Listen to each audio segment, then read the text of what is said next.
Hello everyone, welcome to SD and Bit. In this channel I share network automation and programmability content, and in today's video we will be talking about Cisco SD-WAN REST API interfaces. In the last video I have talked about Cisco SD-WAN architecture and the benefits of SD-WAN in comparison to traditional WAN connectivity. So if you do not have any information about SD-WAN fabric and the benefits of it, I highly recommend you to check that video before starting the REST API. Okay, so let's get started. For demonstration purposes, obviously we'll use Sandbox in developer.cisco.com website. So all you have to do is open up this Sandbox section in developer.cisco.com and get started with Sandbox. So we have reservable sandboxes and always on sandboxes. So if we pick the all category. In the previous REST API video, I have used always on sandbox for Cisco DNA Center because it was enough, but because SD-WAN sandbox is insufficient, the always on version of SD-WAN sandbox is insufficient for lab demonstration purposes, I will have to get the more capable sandbox, which is reservable. So I have to reserve this particular sandbox to be able to use it, right? So I'm going to find this SD-WAN sandbox which I need in the networking category. So I will just go down and here it is, Cisco SD-WAN version 2010. All you have to do is just press reserve. Because I have already reserved it, I will have it in my list of active reserved sessions, as you can see. And I have reserved it, but it looks like my reservation was cancelled, or maybe it is in this section. Let me think. Oh no, it's right here. So let me open this. Okay, yeah, you should press the reserve button, and it will take 10 or 15 minutes to set up the environment. And until that, you have to download the VPN client, Cisco AnyConnect, and follow the instructions. And then you have to open up this output CLI snippet, and here you will have VPN network information. So the network itself, username and password. So just launch your AnyConnect, put the VPN network right here, paste it here, press connect, and then it will prompt you to input credentials. Just input credentials into the fields, and then you will connect to Cisco's internal sandbox lab infrastructure, and then you can interact with any device from that point onward, any device within this topology, I mean. And to get the credentials for those devices, you have to just go to this credentials section, and there you go, you have everything. So let's just, to verify our connection to the VPN, let me basically ping the vManage IP address. All I have to do is basically, I will ping it. I don't think we should ping it. I think we can do the SSH directly, and if it works, yes, it works. I will just put the password from here. So maybe we should put some parameters for ping, but because I don't know the infrastructure, I'm not going to pretend that it's fine. But if we have an SSH connection or basically HTTPS connection, right? If you use this address to connect from your browser, you will get a GUI of vManage, right? But this is not interesting to us because we're not going to use GUI, we're not going to use SSH, we are going to interact with our vManage node using REST API calls, right? Okay, so since we already confirmed that we have connectivity to vManage nodes, let's use exposed REST API interfaces to get some valuable information, right? Okay, so let's start with Postman as usual because it's the easiest tool to work and test APIs. And just remember that because it's a reservation, because we are connected to the internal VPN infrastructure of Cisco, you cannot use default Postman, cloud-based Postman version because you will not have connectivity to VPN, right? So if you want to use Postman, make sure to download Postman desktop client, this particular right here, Postman agent, and then just launch this agent. I have already launched it. There you go. And it will open up the same exactly identical Postman graphical user interface on your browser. But the difference, again, this is not cloud-based Postman. This is a desktop agent that I have downloaded so that I can connect to the VPN infrastructure of Cisco, right?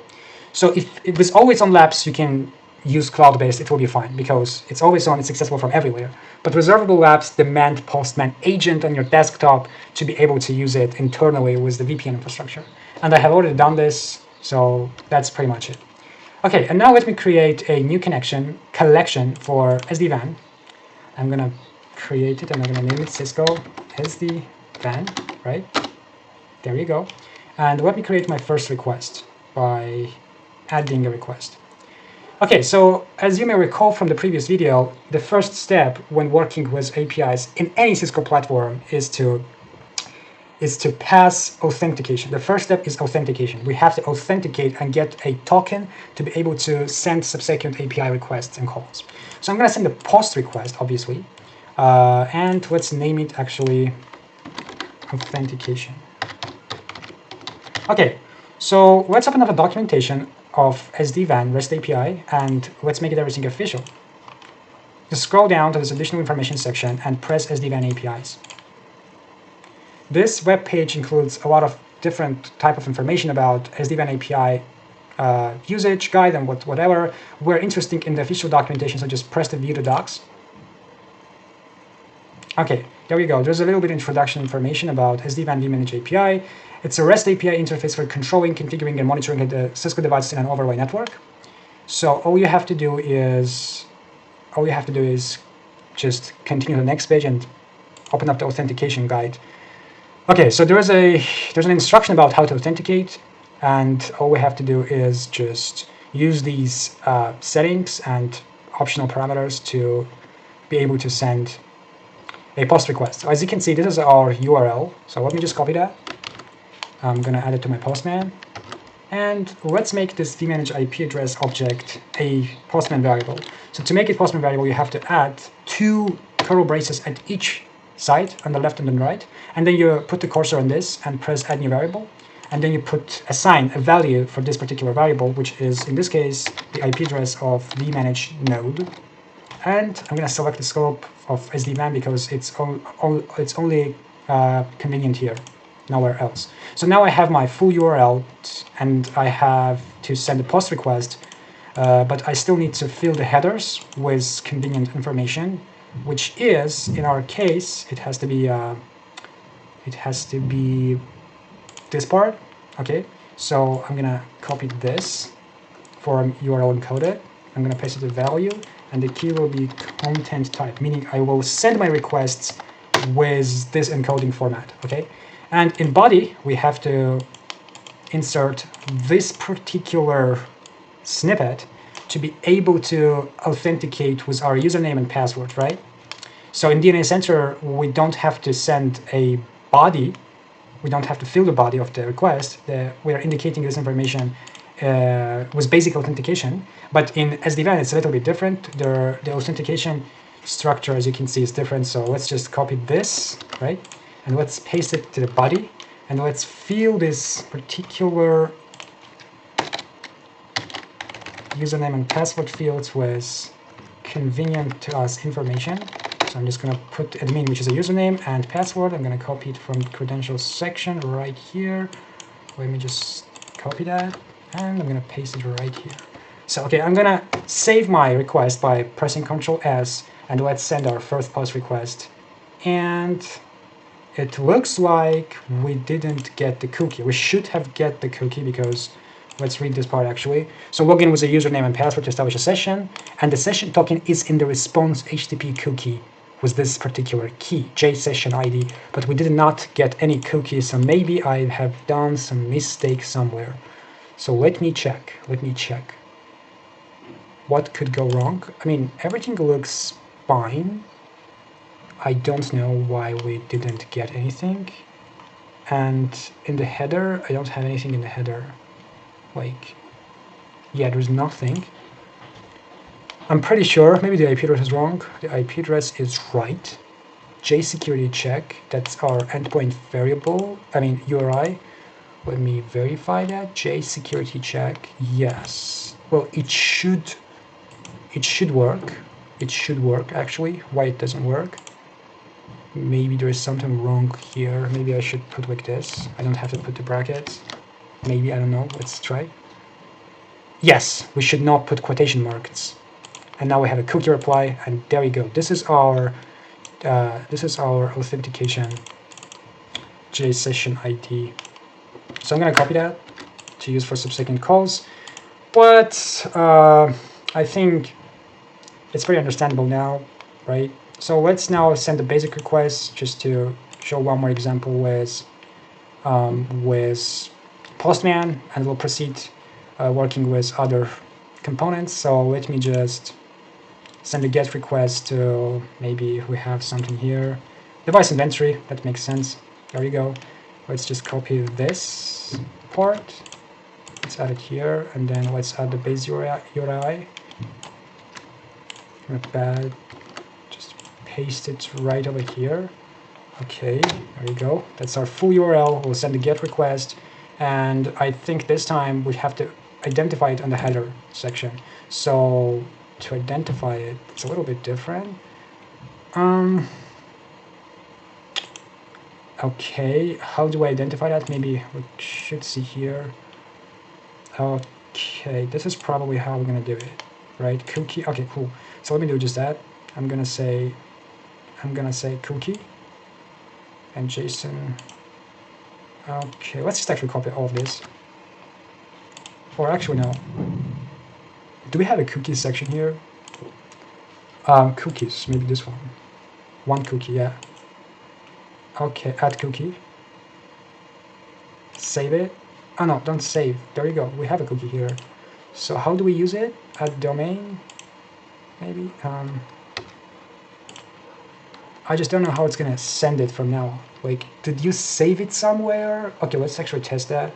So let's assume it saved the cookie, so I don't have to identify it anywhere. We'll just send a request. This time with content type. Should I indicate a content type? I think I should. Let me see, where was it? Yeah, there we go. And here also, yeah. Okay, let's do it. The content type, right? So content type. We will send it in JSON format. Application JSON. There we go. And let's presume that we already have this, or this part, honestly. Okay, okay, let's send request. Okay, the not found, vManage IP address not found. What do you mean not found? What? It should be global. It should have been global. I don't know why it didn't save it. This is wrong. Okay, maybe it's ready anywhere. I have to just select it. No? Okay, this is interesting. This is interesting because it had to be global. I don't know why it's not. Ah, okay, I know why. I know why, because I didn't add this request under SD-WAN collection. So let me add it right here. Let me just copy and paste the contents. Now it should, yeah, now it's active. Now it's active. Okay, let me just also put this part, right? Key is content type and value is JSON. Let's just quit this. We don't need this. Don't save. I don't need that no more. And new request. Okay, the new request name will be device list, right? Device list. It's a GET request. Okay, let's try now. Send. And it looks like it worked. Or it didn't. I don't know. I can see a lot of data. I can see some site ID, BFD. I don't really know if it's the output. Yes, we have device ID. We have the IP address of that. So it works. Thanks to Postman's automatic cookie functionality here, which saves cookies. We don't have to indicate them every single time. And if we look at the headers, I think it should be in header. Or it should not. Okay, looks like it's not in the headers, but maybe, yeah, it just discarded it and sent this cookie here. So we have it right here. Okay, that's pretty cool. We have the body. And as you can see, this is how you use Postman to interact with Cisco SD-WAN REST API interfaces. It's very, very simple. So all you have to do, first send a post request to this particular URL to fetch a cookie, a JSession ID cookie, and then Postman automatically saves it here in cookies. And all you have to do is just keep on sending other URL, other API calls with different requests, obviously, per each resource. And I have fetched the list of devices from SD-WAN, and there's a lot of data actually here, as you can see, a lot of different IP addresses and UIDs. So yeah, that's good. So I don't know if I told you in the last video, but Postman is such a cool and convenient tool that it also provides you, it also generates a script of your request in different programming languages. So all you have to do, for example, for this request, for the post request, just go to this section, which is code. And here, as you can see, it automatically generates the curl request on how to fetch, how to send a post request, right? It is basically the curl version of this particular call. And it's not just that, there's so many options. There is Go language, there is Java, there is obviously Python, right here using two different Python libraries, http.client and requests. We will use requests in this example. So yeah, let's first try to check out the curl, I guess. I don't think I have it.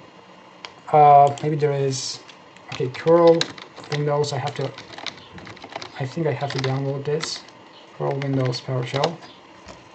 Curl in PowerShell. Okay, make a web request to the educator website. Okay, no, I want to install the tool itself. I think it will be difficult to use the Windows version of curl because let's just curl download, you know, Windows 10 maybe. Okay, curl for 64-bit. Yes, that's what I need. I'm not quite sure. Done. Okay, open up. Where did you opening when complete? Okay, it's not complete yet. Okay. Okay, where do we install that? Where do we actually install it? Okay, let me just extract this to downloads maybe, or taking documents. Yeah. Now let me open up the documents. Curl, there we go. I don't know if we have to put something here. Maybe we should just go to this directory, right? Let me see. So I'm gonna go back. I'm gonna list.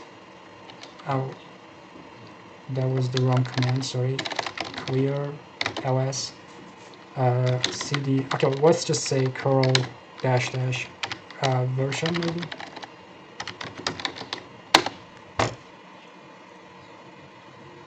But yeah, unfortunately I don't have the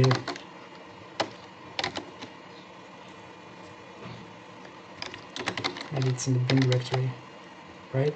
So curl dash v. Okay, it looks like it's working, or no. Ah, fuck. Okay, so let me just try to send a request directly and see what's gonna happen.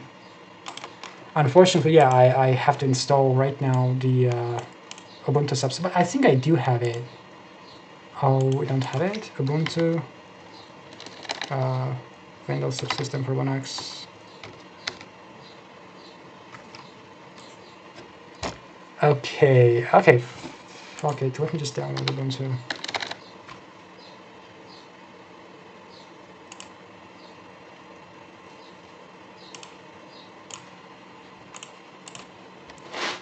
So yeah, we can send a curl request. Let's try to send a curl request for this particular device list API, and there you go, there's our curl request.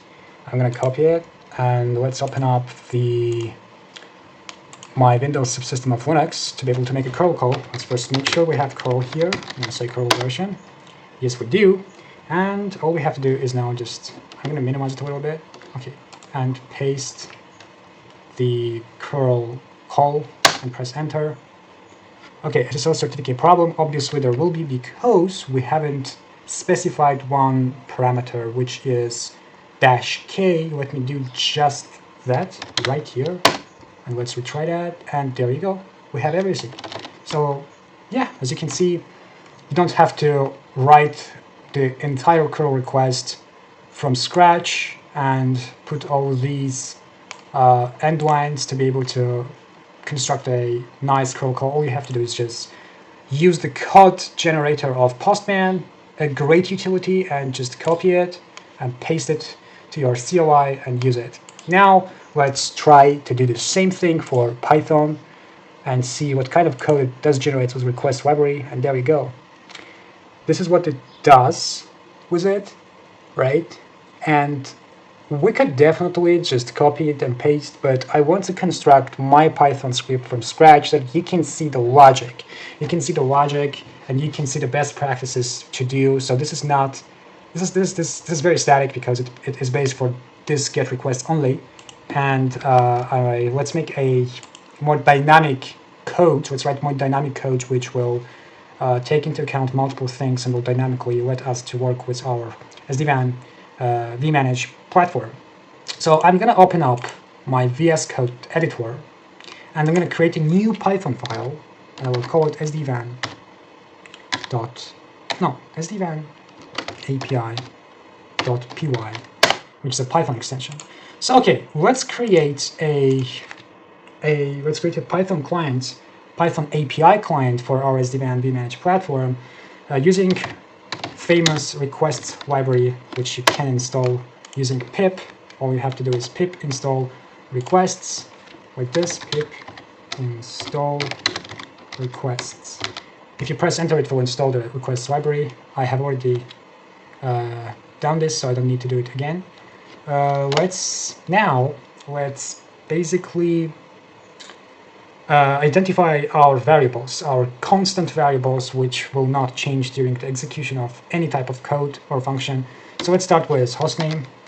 I am using variables, I'm writing variables with uppercase because it's convenient, it's easy to read the code, and it just looks nicer.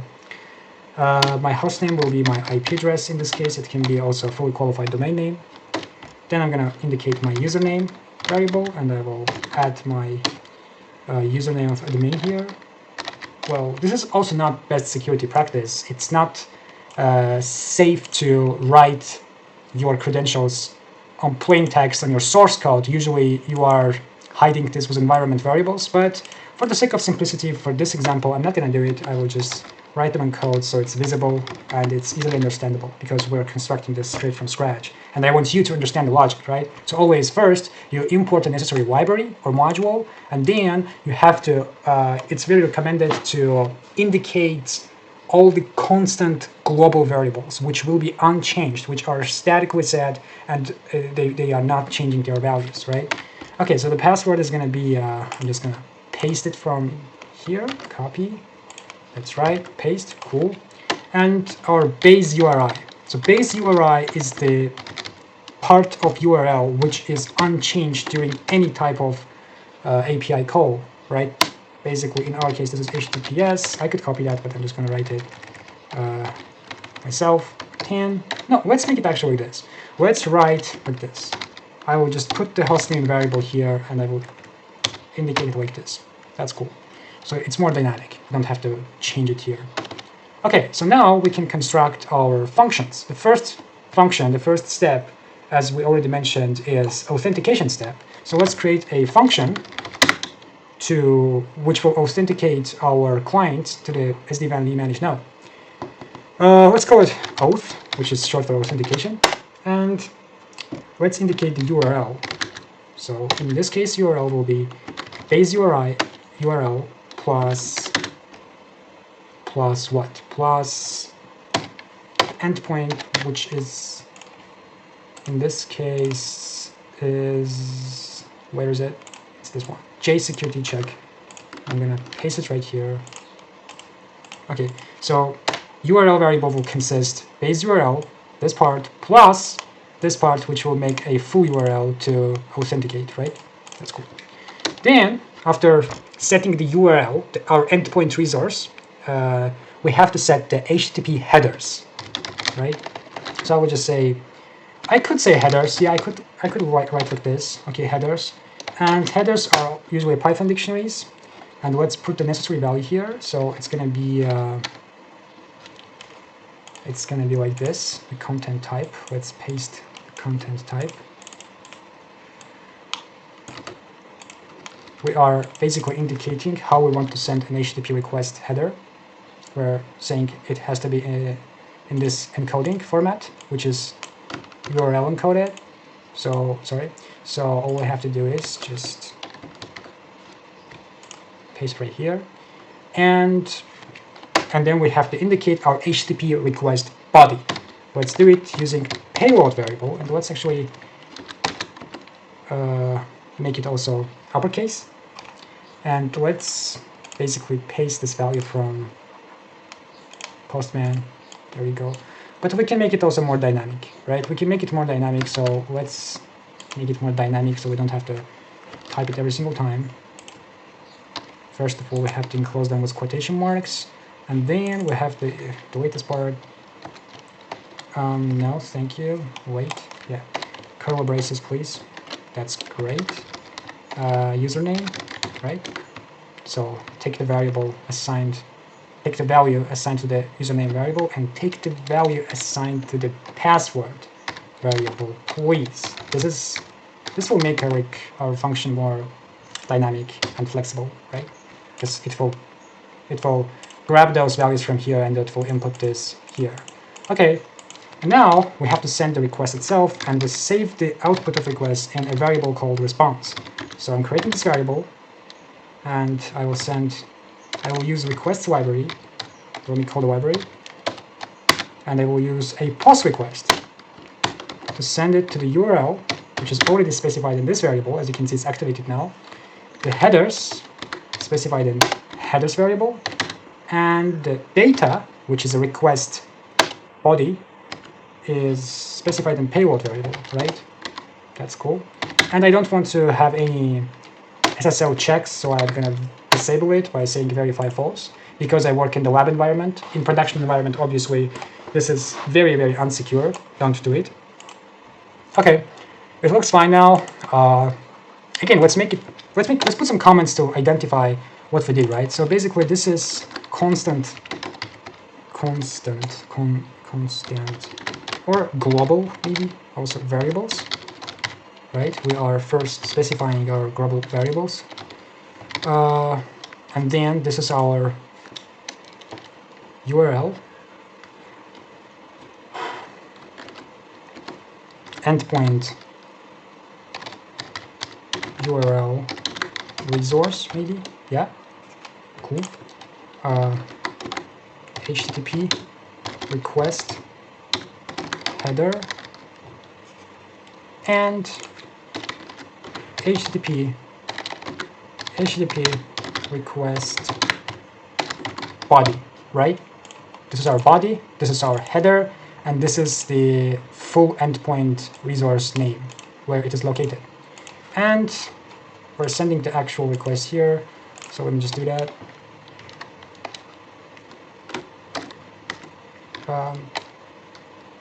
An API call, let's say. API call. Okay. That's pretty good. It looks fine. And let's return the value of this call, and let's see what's going on here. Let's return the headers. Let's return the request header. And I'm going to say return response headers. Okay. And now I have to call this function. So all I have to do is, I can say result. Let's create a variable called result. And let's call this function. So basically, this variable consists of a value which will call this function or activate this function, right? So this function will read every single line one by one from up to down, and it will come to the response part.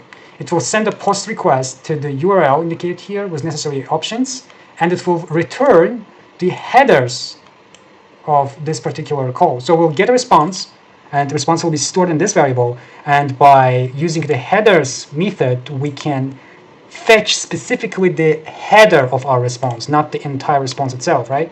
Cool. So, and let's just print it on our command line and see what's going on. I'm going to say print results, result variable.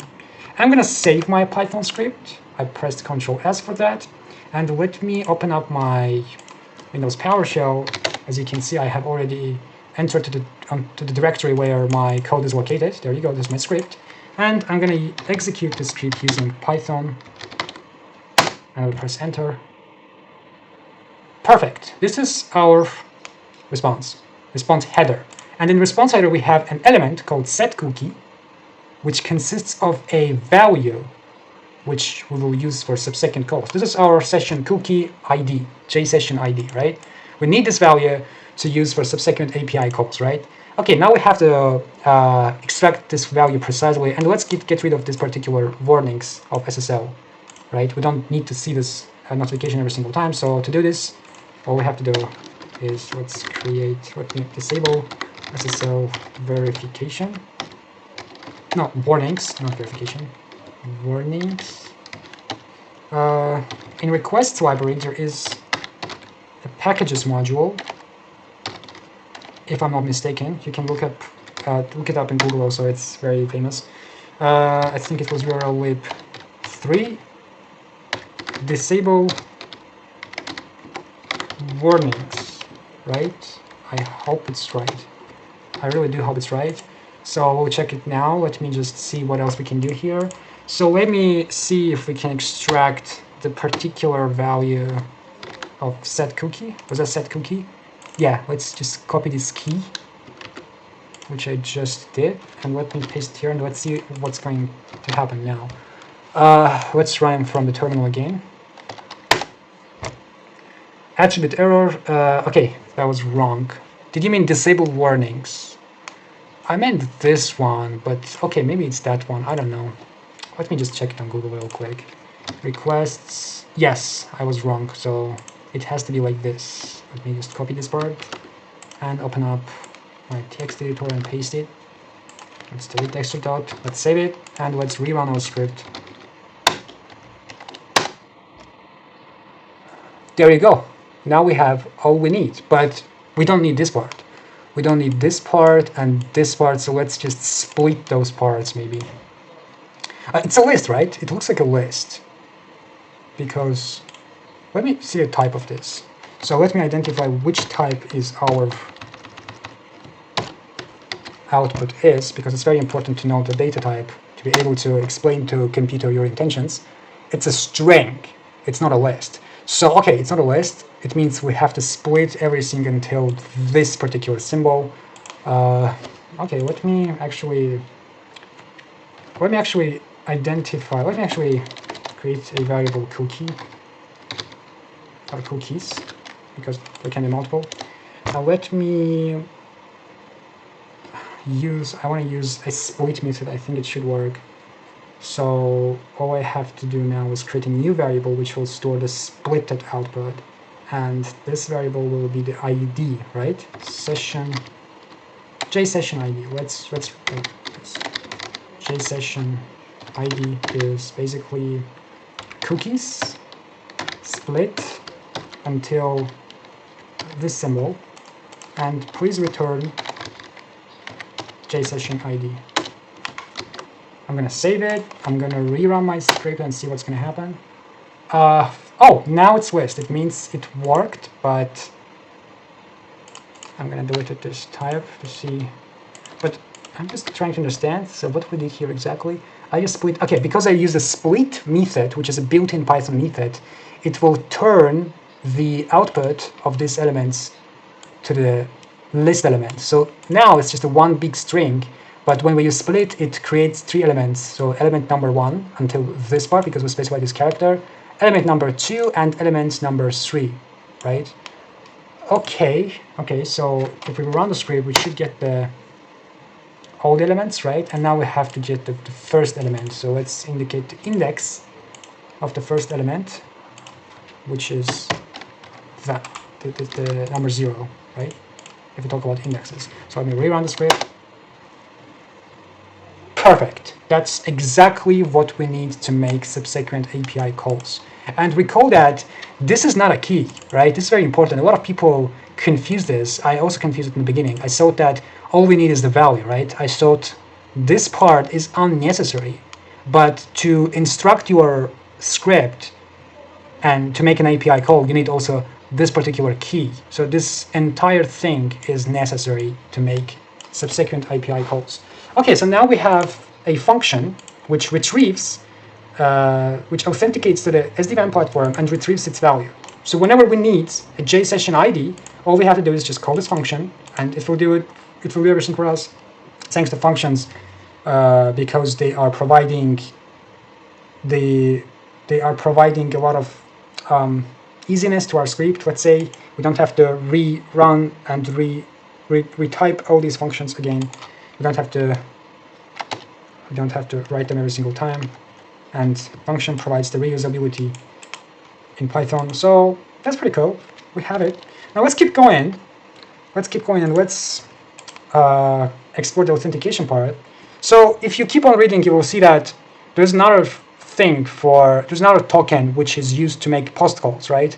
So as you can see, get a cross-site request forgery prevention token. That's a special token called, again, cross-site request forgery prevention, which is required for most post operations. Not all post operations, but most post operations. So let's write a function which will also retrieve this XSRF token,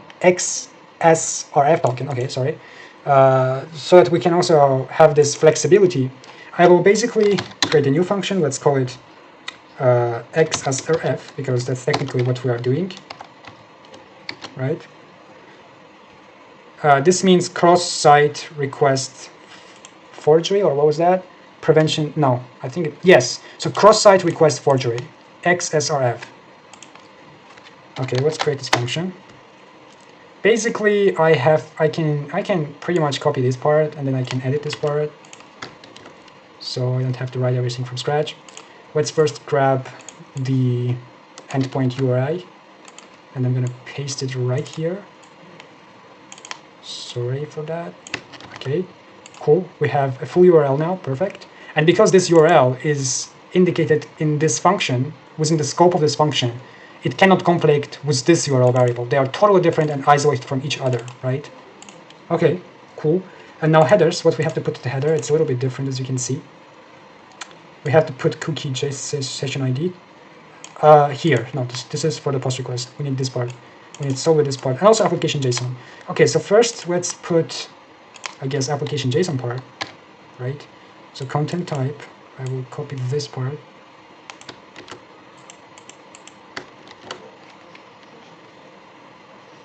And JSON, right?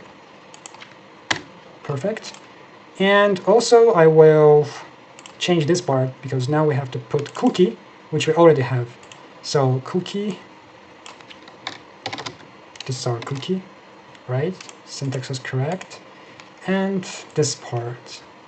Okay, we will retrieve this from the function. Now we'll use our function, so all I have to do is just delete everything and basically call my function. Perfect. So it will return exactly the value, exactly this value, which we need, as you can see from here also. Yeah, it should work. It should work. Let's see.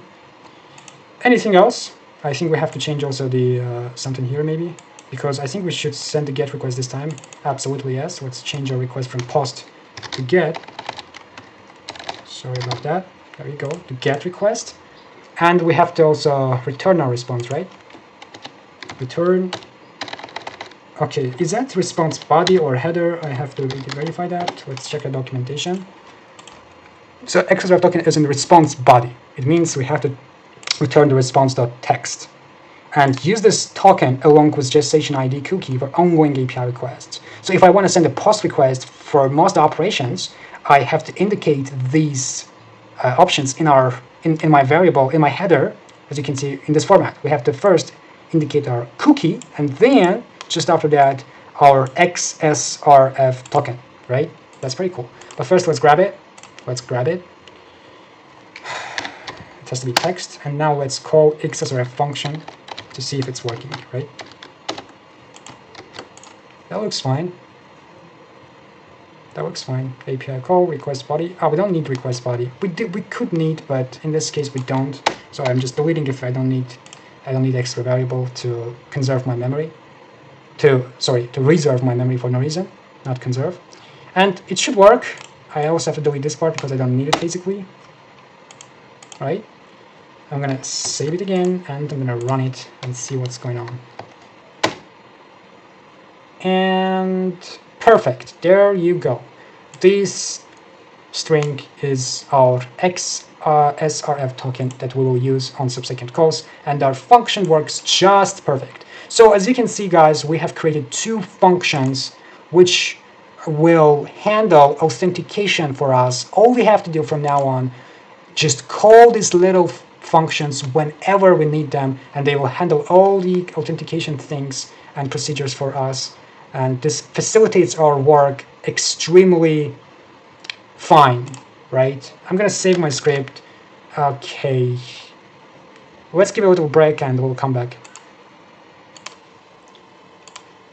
Okay guys, so let's continue after a little break. So I guess, yeah, we have two fully functional elements that will help us with necessary execution of code. So let's just keep going and exploring SD-WAN. Now that we have authentication functions, we can basically explore what we have here. So let's start by device template here.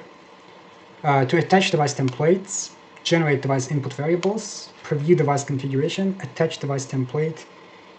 Okay, generate device input variables for a CLI or feature template. We have to send a post request, content type application JSON, request body schema. Is that okay? This is a request body, right? That's what we should send.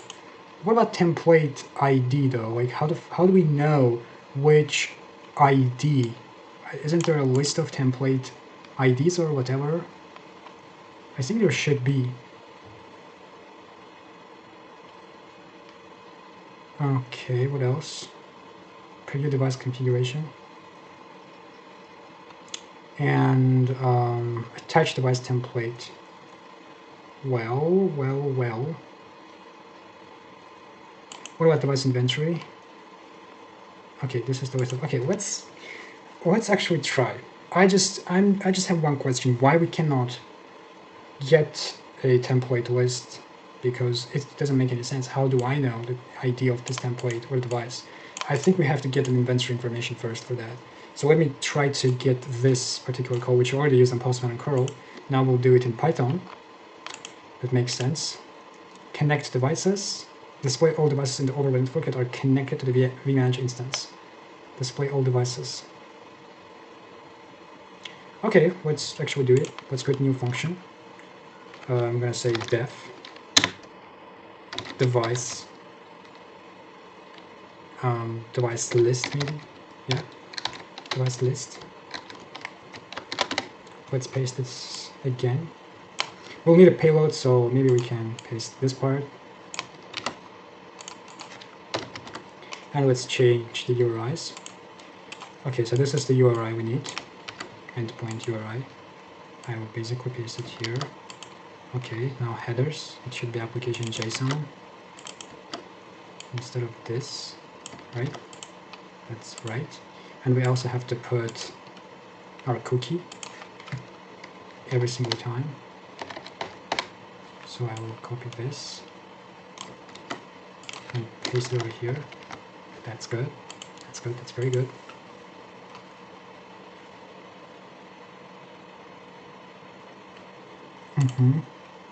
What else we have here?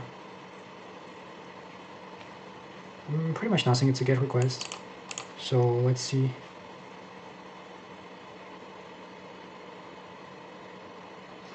Okay, we should get information like this. Okay. Let me do this. And we don't need all this stuff here. I guess we just need to return response text and payload. I don't actually need payload also because we sent a GET request. Yes, we don't need. So let me just say GET. This is also unnecessary. Yeah, very simple. And let's call this device list function. Let's see if it works. I'm gonna save it, right? And I'm gonna run my script again. Okay. Well, this doesn't look necessarily easy to read.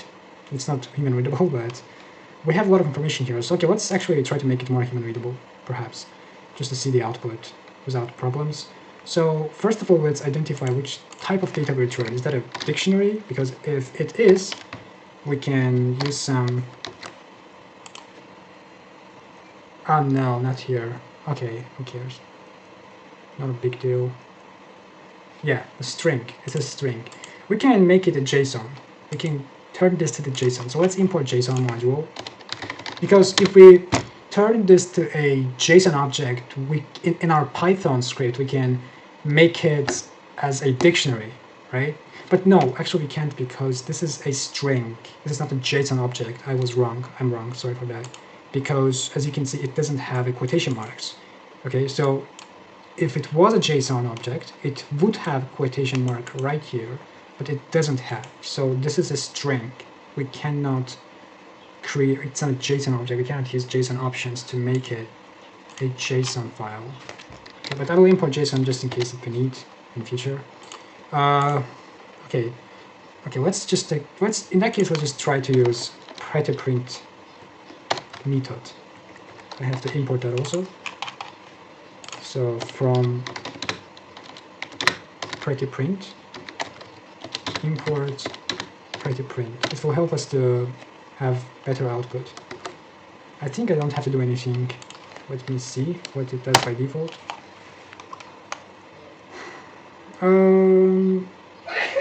Okay, this is very interesting. Prettyprint turned this into something like JSON, as you can see.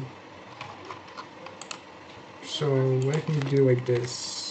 Indent, yes, indent 4 to make it more human readable. Let me clear entire screen. And let me rerun the script.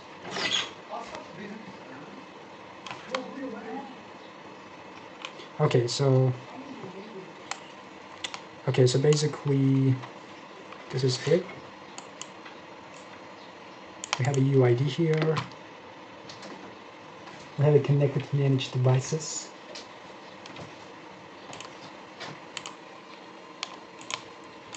Yeah, so we have this output here. There's a lot of information. So let me see actually if I have some kind of device IDs or whatever. What can be useful here? I'm trying to understand what we can use here. There's a lot of output here. vManage, time zone. And that's a string, by the way. Like, this is not a dictionary, so we cannot access, I think. But what if, okay, I have an interesting thing. What if we accept, right? What if we accept, let me get rid of that for a second. We'll print it normally, but because in the header section I will identify that I want to accept my response header in JSON format. Let me see what's going to happen with that. Print result, right? And application. I'm going to basically copy and paste that. Let's see now if I have JSON. Clear on the script. Well, I don't know if it's JSON though. It's difficult to see. It doesn't look like a JSON object.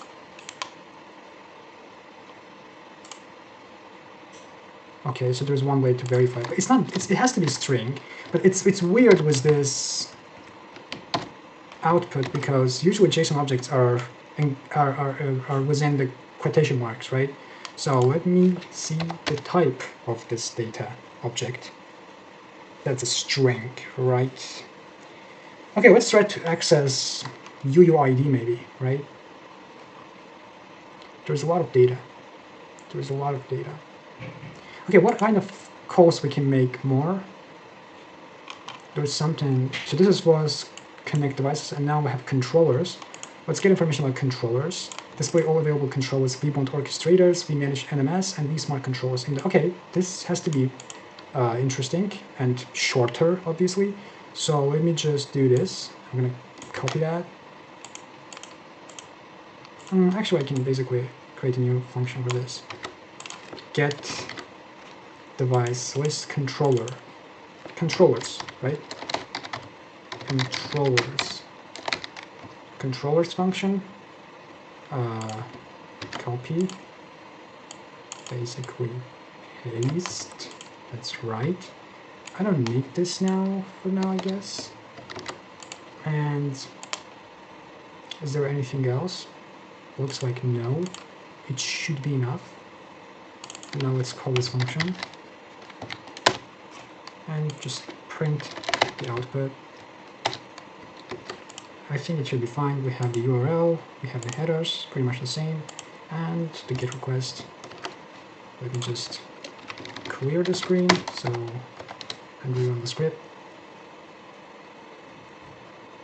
Wow, it's a lot of output. Everything goes great, guys. Everything works exactly as it should. Like, this is not something wrong. Please understand, this is the API interaction with the vManage node, and everything works just fine. It's perfect.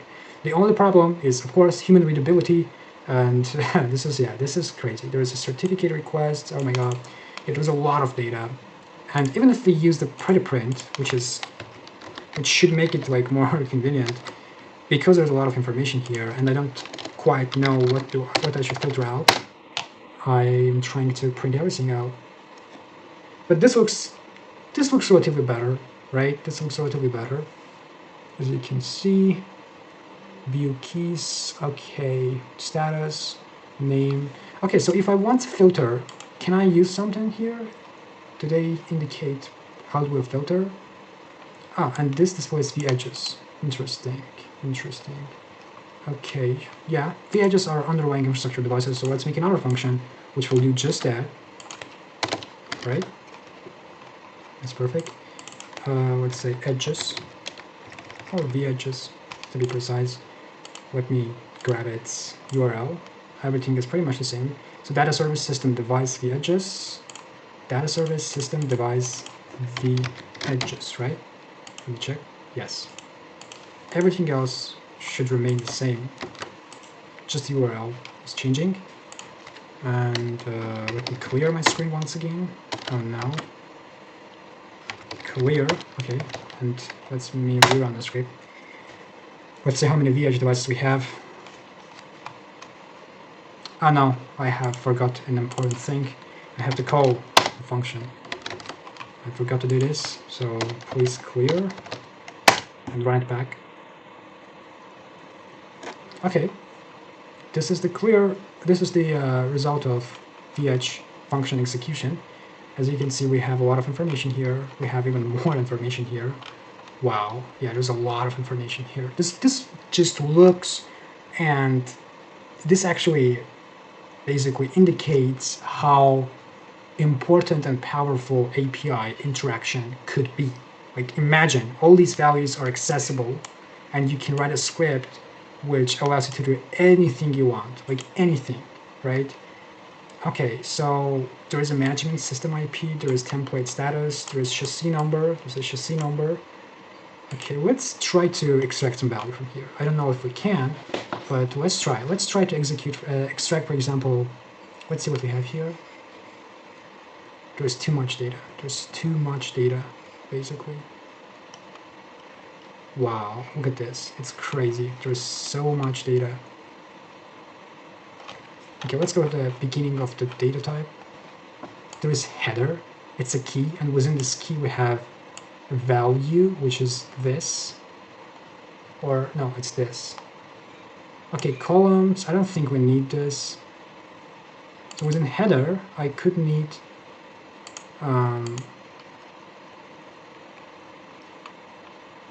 device, maybe? No. Device IP. Can I extract this? Device IP? Where is it located? Oh my god, this is far away. Okay, let's try to first access this particular key. Let's go one by one, and let's unpack this dictionary, this nested dictionary. Let's start by header. Maybe we can make it a JSON file. Like, we can make it a JSON file. Let's try to make it a JSON file. I'm gonna say JSON object variable. I will assign this to it, but it should be assigned specifically. It cannot work though, because I cannot. Can I use string? and turn it to a JSON object. I know that I can use a native Python dictionary and I can convert it to a JSON object, but can I do the same as this? So I will have to dump it, right? Because, no, I actually have to load it. I actually have to load it. Let's see what's going to happen. I have no clue about what awaits me, but I'm just testing out some options here. And yeah, let's run this.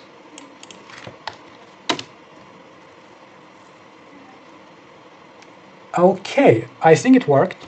Yes, I think it did, because I see that it looks like a JSON object now. Yeah, because I can see keys and values, Okay, cool. Now let's try to access the header. Let's try to access that. JSON object, basically header. Let's see if we'll have less output now. A little bit less, just a tiny bit. Okay, yes, we have. There you go. This is the header. Now we can access. We had to use the JSON. That's cool. We had to convert it to JSON. Now it's even easier. Okay, now we don't need this. It ends in toggle. We don't need that toggle. So let me just directly try to access UUID. Maybe it will work. All this fuss just because there's too much data in the output. Okay, there's nothing. Yeah, that makes sense. It's very expected behavior. So let's try to analyze the output better and to try to understand where we should go to access the data that we need. Well, as per this, there must be some kind of list which consists of that. So let's see if there is a list. Maybe there's a list. Maybe there's a list in it, and let's access the first element of that list. If there is a list, we will just see a type of some kind of output. Okay, there is nothing like that. There's nothing like that there. Okay, let me analyze one by one. I think I don't have any other option. I think the best tool I can use is pretty print. It makes more sense than anything else. Okay, this is actually better. Oh my god, this is way better. Oh, because I have a JSON object, the indentation looks way nicer.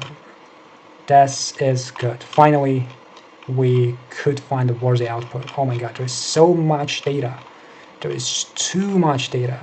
Look at this. Look at this. Check this out. There's anything you can find.